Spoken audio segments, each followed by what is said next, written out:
Channel. It's Broadcasting Channel. It's Broadcasting Channel. It's Broadcasting Channel.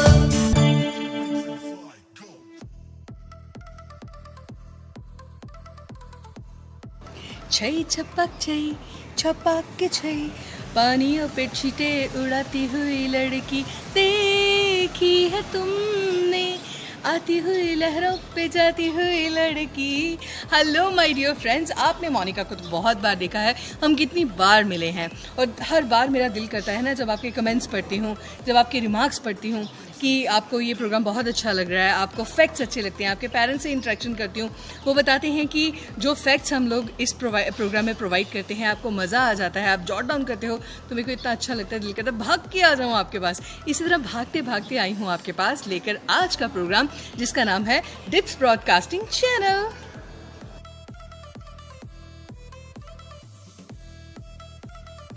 चल के तुझे मैं लेके चलूं एक ऐसे गगन के तले, जहाँ गम भी ना हो आंसू भी ना हो, बस प्यार ही प्यार पले, एक ऐसे गगन के तले।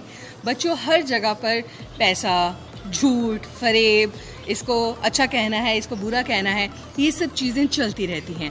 मगर आपको भी ऐसी जगह अच्छी लगती होगी जहाँ पर सिर्फ शांति की बात हो, प्यार की बात हो, सब मिलकर म्यूज़िक सुने, खुश रहें और आपस में प्यार करें।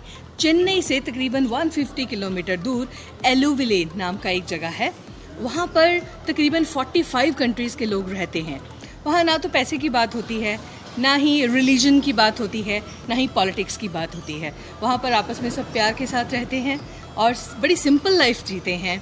शाम को इकट्ठे होते हैं, प्रेयर्स करते हैं, म्यूज़िक सुनते हैं, आपस में एक्सचेंज करते हैं अपने थॉट्स, दुनिया में क्या चल रहा है उसके ऊपर डिस्कशंस होती हैं और सिंपल लिविंग, हाई थिंकिंग, इस फिलॉसफी को फॉलो किया जाता है। काश पूरी दुनिया ऐसी हो जाए और हम सब सिर्फ शांति की बात करें तो दुनिया कितनी खूबसूरत होगी।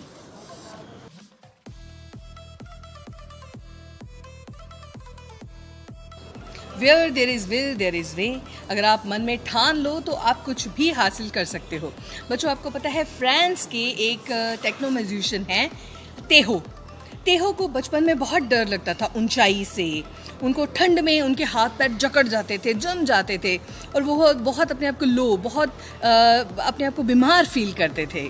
तो उन्होंने जब बड़े हुए तो उन्होंने क्या किया, उन्होंने स्विट्ज़रलैंड एल्फ पर्वत है जो 3000 मीटर ऊंचे, वहाँ पर एक अपनी परफॉर्मेंस दी, म्यूज़िकल परफॉर्मेंस। वहाँ जहाँ पे इतनी ऊंचाई थी, इतनी ठंड थी, मगर तेहो को डर नहीं लगा। तेहो ने कहा कि मैं अपने इस डर के ऊपर जीत हासिल करना चाहता था, मैं ठंड को हराना चाहता था, मैं ऊंचाई के फोबिया को हराना चाहता था। एंड सी, उन्होंने 3000 मीटर ऊंचे एल्फ पर परफॉर्म किया। Wow, very good.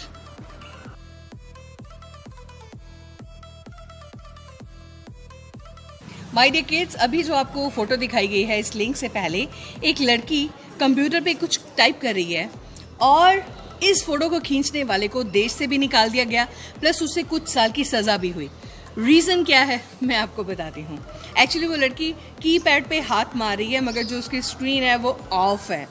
South Korea की ये फ़ोटो है। साउथ कोरिया में बंद टेलीविज़न, बंद कंप्यूटर स्क्रीन की फ़ोटो लेना इलीगल है, क्योंकि वहाँ के जो डिक्टेटर हैं किम जोंग, उनको लगता है कि अगर ऐसी पिक्चर पूरी दुनिया देखेगी तो वो सोचेगी कि नॉर्थ कोरिया में शायद इलेक्ट्रिसिटी नहीं है, हमारे पास बिजली नहीं है, इसलिए ऐसी फ़ोटो खींची जा रही है। इसलिए ऐसी फ़ोटो खींचने वाले को बैन कर दिया जाता है, कंट्री से निकाल दिया जाता है और सज़ा दी जाती है।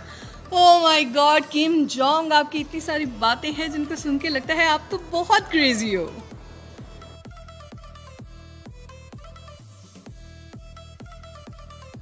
हाय कुडूस, आपको एक बात बताती हूँ। आपने देखा है कि आम के पेड़ पे हमेशा आम लगते हैं, अंगूर की बेल पर अंगूर लगते हैं। अगर हम अमरूद का पेड़ देखें तो उस पर कितने मीठे मीठे अमरूद लगे होते हैं। कभी ऐसा आपने देखा है कि अमरूद का पेड़ है और उस पर आम लगे हैं, लुकाट लगी हुई है? ऐसा नहीं ना देखा जी, ऐसा कर दिखाया है क्राफ्टिंग के मास्टर। न्यूयॉर्क में एक यूनिवर्सिटी है, सिराक्यूज यूनिवर्सिटी, और वहाँ पे प्रोफेसर हैं सैम वॉन। पेड़ों से बहुत प्यार करते हैं और वो तकरीबन पिछले 15 ईयर से ऐसे ही ग्राफ्टिंग करके पेड़ों की वो क्या करते हैं, अलग अलग जो फ्रूट के ट्रीज़ हैं उनको एक पेड़ के साथ क्राफ्ट करके काट कर चिपका देते हैं और उसके ऊपर हर्बल पेस्ट का लेप लगाते हैं और धीरे धीरे वो जो टहनी है उसी पेड़ का हिस्सा बन जाती है। और उन्होंने ट्री ऑफ 40 तैयार किए हैं, बहुत सारे। एक ट्रीज़ पे 40 तरह के फ्लावर्स और फ्रूट्स लगते हैं और इस चमत्कार को देखने के लिए बहुत सारे लोग आते हैं, बहुत एंजॉय करते हैं और सैम वोंग की जो इतनी मेहनत है उसको अप्रिशिएट करते हैं। रियली जो लोग कुदरत के साथ प्यार करते हैं हम उनको रियली तहे दिल से सलाम कहते हैं।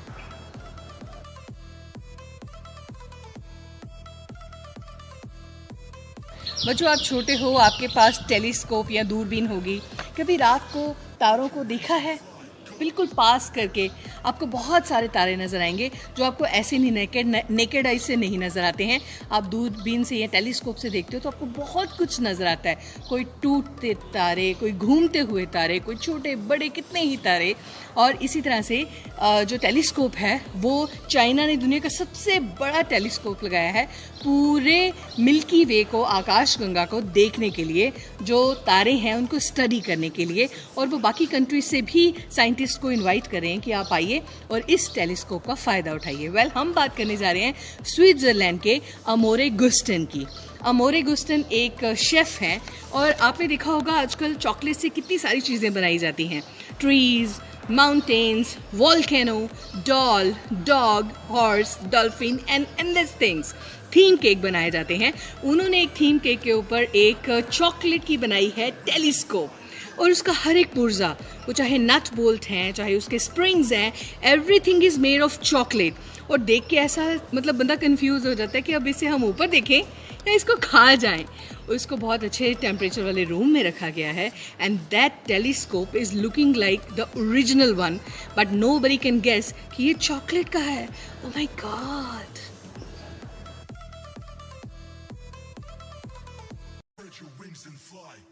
माय डियर किड्स, आपको पता है पूरी दुनिया में अलग अलग सैल्यूटेशंस हैं एक दूसरे को ग्रीट करने के लिए।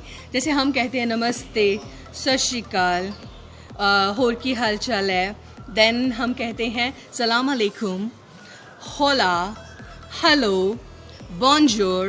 देन हम कहते हैं मरहबा, नी हौ, हम कहते हैं सैलो। ये सारे सैल्यूटेशंस हैं, मगर एक सैल्यूटेशन है तगड़ा रहो। ये कहाँ का सैल्यूटेशन है? ये है असम कमांड का। क्यों उनका ये सैल्यूटेशन है ये आपको वीडियो बताएगी। इस वीडियो को देखिए एंड आई एम श्योर आप भी पूरे जोश के साथ भर जाओगे। Let's watch it. तगड़ा रहो। आप सोचेंगे मैम ये क्या बोल रही हैं? ये तगड़ा रहो क्या है?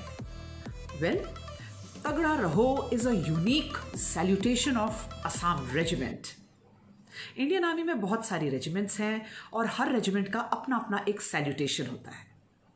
Common salutation of course is जय हिंद, लेकिन आज हम बात कर रहे हैं असम रेजिमेंट के सैल्यूटेशन की। जब भी असम रेजिमेंट के जवान या ऑफिसर्स किसी से भी मिलते हैं वो हमेशा कहते हैं तगड़ा रहो।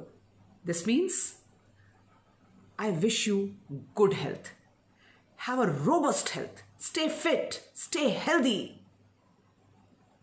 My father was in Assam regiment. तो बचपन से हमने तगड़ा रहो बोल के ही एक दूसरे को ग्रीट किया है। So this is part of my childhood also. अच्छा, इसकी एक कहानी भी बड़ी इंटरेस्टिंग है। ये बात तकरीबन 1960s की है, जब मेजर जनरल बारबोसा अपने असम रेजिमेंट के जवानों से उनकी वेलबींग पूछते थे, उनकी हेल्थ के बारे में जानना चाहते थे, उनकी इमोशनल वेलबींग, परिवार में सब ठीक ठाक है, बच्चे ठीक हैं, मतलब जवान इज़ हैप्पी, जवान इज़ एट पीस। जब ये पूछते थे तो उसके लिए एक ही वर्ड यूज़ करते थे, तगड़ा है। अब आप पूछेंगे तगड़ा है इसका क्या मतलब हुआ? वही असम रेजिमेंट में नॉर्थ ईस्ट की 7 स्टेट्स से अलग अलग ट्राइब्स के जवान आते हैं जिनकी हिंदी थोड़ी कच्ची पक्की है, तो इसलिए हिंदी को इतना सरल करके पूछते हैं कि उन्हें आसानी से समझ में आ जाए और वो रिप्लाई भी कर सकें। So general Barbosa would ask them, तगड़ा है? सब ठीक ठाक है, all is well? And they would reply, तगड़ा है साहब, means all is well sir. धीरे धीरे ये सैल्यूटेशन असम रेजिमेंट ने अडॉप्ट कर लिया। लेकिन आज मैं आपको तगड़ा रहो के बारे में इसलिए बता रही हूं कि it is a wish, it is a desire, it is like a blessing. आज के पैंडेमिक के टाइम पर ये एक आशीर्वाद की तरह है। तगड़ा रहो, stay healthy, stay fit, stay strong, have a robust health. I wish each one of you good health. And so, wish everyone, whomever you meet, wish them as Tagda Raho. It is a universal blessing. All of us need this prayer of staying healthy, staying fit. So, Jai Hind, and once again, Tagda Raho. Spread your wings and fly, go. Hi my little fellas, I hope कि आपको आज का programme बहुत अच्छा लगा होगा। और अगर लगा है तो आपने अच्छे से अच्छे कमेंट मेरे को लिख के भेजने हैं, क्योंकि मुझे आपके कमेंट पढ़ना बहुत अच्छा लगता है। और प्लीज़ अपने फ्रेंड्स, अपने सर्कल, अपने रिलेटिव्स में भी इस ब्रॉडकास्टिंग लिंक को शेयर करना है। तो अब मैं मिलूंगी आपको कल लेकर ढेर सारी इन्फॉर्मेशन। टिल देन आप अपना ध्यान रखिए, स्टे होम, स्टे सेफ और अपना होमवर्क अच्छी तरह से कीजिए, एग्जाम्स अच्छी तरह से दीजिए। All the best.